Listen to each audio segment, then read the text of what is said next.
So it's Felicity from Get Your Rock Out, and I have spoken to both of you before, but never for Vallenfyre. So how are you doing today? You guys. Yeah, very good. I mean, I played with Paradise Lost last night in Manchester.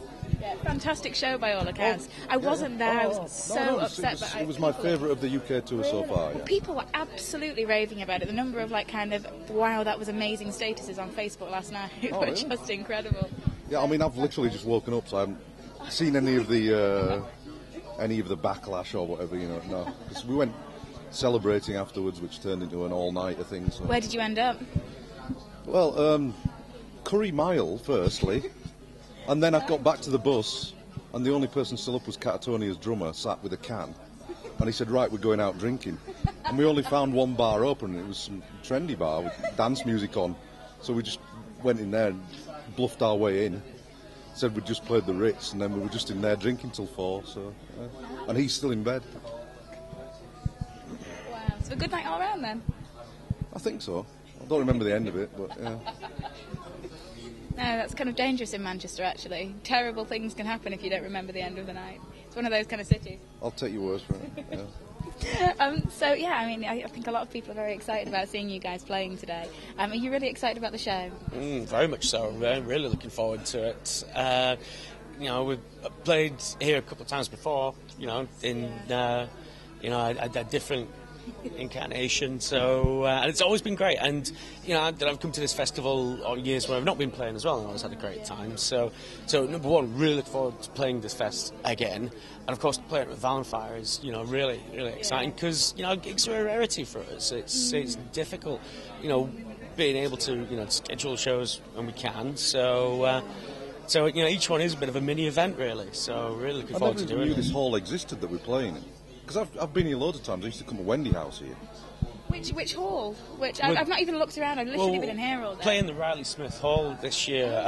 We did a signing session with My Dying Bride last year in there, so I'd seen the room there. And this morning I had a look in there. Actually, one of the first bands was playing, and it was like, whoa! It's a good room. It's a good hall. It works really well. So that's really good seeing that, and really inspiring as well, knowing that this is going to be really good. So all in all, everyone's feeling quite positive. It's really nice. It's odd, you go to these metal festivals and everybody's really, really extreme metalheads, and they're all really happy. It's nice. It makes a change from the rock festivals where everyone's miserable. I'm not sure how happy he is with his hangover. But, It's these events. It's because these events as well are quite few and far between. So it's like it is a big event for a lot of people. I mean, I know I live in a little village on the East Coast. And there's a lot of people coming down from there, and they've been looking forward to it for months and months, So yeah, it's a good event. I mean, there's not enough stuff for metalheads anymore in the UK. Most of the rock clubs closed, so yeah, I think it's important that events like this happen. Yeah, definitely. I think the rock scene in general it seems to be dying a death at the moment, venue-wise. Trillions has gone this week in Newcastle. Hasn't it? Yeah, and that's been there for absolutely forever. And if places like that can't survive, it's quite traumatic. Yeah. But I think this shows that it's definitely alive when it's done well. Absolutely. I mean, just seeing this festival get bigger and bigger. Yes. To the point where it looks exhausting now. It's great that folk will be coming to it with positive excitement and stuff, because it's a grueling schedule. 4 stages, so many bands, posters that kind of look like other festivals that we play where you'd think that's split over a couple of days, but no, it's just one day in Leeds, 4 stages. The band's like, wow, quite some great bands. I mean, if I was just coming to watch it, it'd be a very, very full day. So, cool. The big thing about today for me, though, really, is this is only our second UK gig. Yeah. First one was at Bolt Fest with Bolt Thrower, and what was that, more than a year, 2 years ago? I think so. Was it? It's a while ago. So, and it's the first one in the north as well. It's the nearest thing we'll get to a hometown gig, probably. Yeah, I mean, I think I've kind of on the forums and stuff, I think you guys are, I think people are really, really looking forward to this. Are you actually going to manage to catch anybody else while you're here? Yeah, absolutely. I mean, we're old mates with Carcass. It's going to be nice to catch up with them. Their sound guy's doing us, actually. It was a last minute thing. They just said, hey, can you do our sound? He's like, okay. Now I've just got to call their lighting guy and get him to try and do it as well. Yeah, it's a very different beast, Vallenfyre, compared to the setups that we're kind of more used to. So a bit more on the fly. When I was up late last night, restringing my guitars and just like, how do I do this? I mean, not quite that extreme, but it's like, this is work. So it's certainly not the well-oiled machines we used to. It's, But no, I know that you guys have actually just released some new song titles as well, which is really exciting. And so we can be expecting a new release quite soon. Yeah, we're supposed to go in the studio. Well, it's actually booked now, so yeah, we are. In January, we're going to Salem, Massachusetts, to record an album, and it should be out in April. So yeah, we're pretty psyched about it. Everything's written, everything's ready. So. How have you found the time to manage to get all of you together? Good question, isn't it? Yeah. Well, like Amish always says, we've actually done more gigs than rehearsals. Yeah. That's just straight fact. But I mean, we managed to squeeze in a rehearsal for this about 2 weeks ago or something. So we did. But it went great. We hadn't played together since April. We did one rehearsal and it was like we'd never been away, so it was good. Yeah. So why is that? Is that because you're all so used to playing in other things, or is it because you've just got kind of something special when you're playing together and you just know how each other works? It's more trying to get hold of everyone together at the same time. Really, that's difficult enough to get sync our schedules up enough to actually do the shows.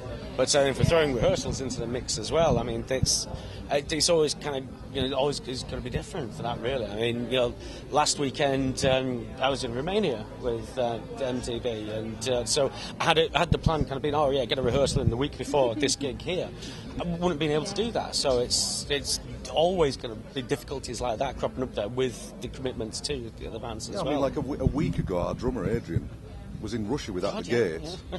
Then we were in Manchester with Paradise Lost last night, and today we're in Leeds with Vallenfyre. So it's kind of with some members of the band, I don't know how the songs stay in their head. I mean, Adrian said he's got at any one time like 130 songs in his head because he plays in Breweria, At the Gates, Paradise Lost, Vallenfyre, so. Just amazing. Yeah, Man's a machine. There's nothing like keeping you busy. I mean, that's always good, right? Yeah, the only thing with kind of being as busy as we're going to make ourselves means time just flies past, really. I can't believe that, 2013's come to an end. It's terrible. Honestly, it's like... Christmas. Well, okay, that's all pretty soon. It's crazy how time flies back. I mean, Greg mentions when we played, in England at the Vallenfyre there, and just say, when was that? No, it wasn't this summer. When the fuck? It's like you just realise things are kind of, things you just think of as being, just last summer or even just last year are actually way further back. Just because. So, I mean, it's great, busy, and I don't know how folk could be content to just, be quite complacent. Yeah. But it doesn't have to mean you get old quickly. Feel old quickly. So, it's all good. It's got to be done. And with the kind of new release on the cards, I mean, is there any chance of you being able to tour it, or are you just thinking that actually for the foreseeable future that's possibly not on the cards? Well, I know that our label Century Media would really like us to do some touring. So yeah, I mean, we're going to look into maybe doing a European tour next year sometime, and hopefully get to the States as well and do some shows and stuff. So yeah. It's like I said, it's finding time, but nothing is penciled in for any of our other bands yet for next year. Pretty much, just a few festivals, so it's a good time to get in early and try and get something booked, No, that's very exciting indeed. I think that will be really quite fantastic to look forward to. I mean, how do you kind of decide what gets priority? How do you figure out what you're going to be focusing on in any one week? It purely depends on the schedule and what got booked in first, really. So it really is kind of flick and switch between kind of one thing that's exactly or another. We have a year planner, and it's like Hamish busy this day, Greg busy this day, and the year's planned out for you. And yes, first come first serve. If we book a gig tomorrow, then that day's taken. So And so what else is happening kind of other projects-wise? You say you've got nothing penciled in as such, but a few festivals. Who's playing where and what festivals? Or is there nothing that can be announced yet? My Dying Bride are playing Maryland Death Fest in North America next year. We're doing that. We got that announced. And, You're doing Metal Days as well, aren't you? Which used to be metal. Yeah, what did it used to be? Metal Camp. That's the one in Slovenia. So I'm doing that. Writing and recording. We're well in with writing for their album at the moment. So we'll, get on to recording that. As soon as that's kind of done there. So a few bits and pieces there. Well, Paradise Lost, we're doing this 25th thing, anniversary tour, and then we've got to start thinking about writing a new record, I guess. And I've no idea what festivals we're booked in for. I'll just turn up and see what happens. We've actually booked in Obscene Extreme for Vallenfyre though next year and stuff. Yeah. And so, we're looking at getting festivals for all the bands and trying to get. It's good when you can tie them in. Like he's playing Metal Days, maybe try and get Vallenfyre on that or something, to make sense if someone's already there, Definitely. Well, yeah, it's looking to be quite an exciting year for everything that everybody's involved in, really. Well, thank you so much for taking the time to chat today. Really looking forward to the set later. It's going to be special. And we will hopefully see you somewhere very, very soon. Wonderful, thank you. Cheers. Thank you so much, guys.